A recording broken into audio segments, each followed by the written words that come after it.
In the heart of ancient Rome, where men fight for glory and blood is entertainment, one man's love will defy an empire.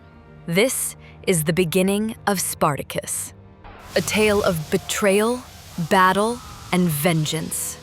The story begins in Thrace, a wild and untamed land. Spartacus, a skilled warrior, fights alongside Roman forces to defend his homeland from barbarian invaders. But the Romans are not saviors. They are liars. Glaber, a Roman commander, promises to protect Thrace from the Geti tribes. But when Rome's political interests shift, Glaber betrays that promise. He orders the army to march east, abandoning Thrace to be overrun. Spartacus refuses to follow. His blood boils with rage, not for politics, but for love, for his wife, Sura, who is left behind in danger. Spartacus deserts the Roman army and rushes back home, only to find his village burning. The Geti have attacked. He fights bravely to protect Sura. He slaughters the invaders. But the Roman soldiers arrive, not to help, but to arrest him.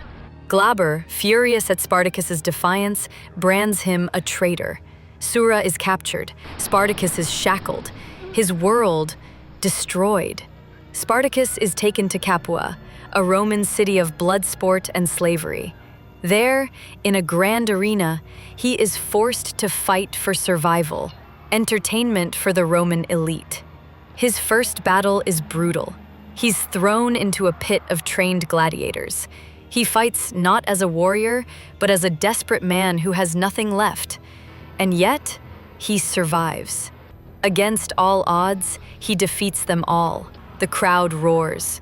One name begins to rise from the dust: Spartacus. His victory catches the eye of Batiatus, a cunning lanista, gladiator master, who buys Spartacus for his ludus, gladiator school. Batiatus sees potential. His wife, Lucretia, sees opportunity. In the ludus, Spartacus meets the fierce and arrogant Crixus, the current champion. The two clash, both in spirit and sword. Training begins: blood, sweat, humiliation. But Spartacus doesn't care about glory. He only wants one thing: to find Sura. Behind the walls, Rome's politics infect everything. Glaber and his ambitious wife Ilithyia want fame and control. To punish Spartacus, Glaber sells Sura to slavers, separating them forever. But Batiatus has plans. He tells Spartacus that if he fights well, wins the crowd, earns fame, he might reunite with Sura.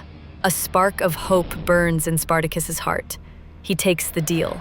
In the final scene, Spartacus is thrown into the grand arena once more. This time, it's not just survival, it's a message. He fights like a beast. He cuts through his enemies. The crowd chants his name. The Roman world sees not a slave, but a warrior.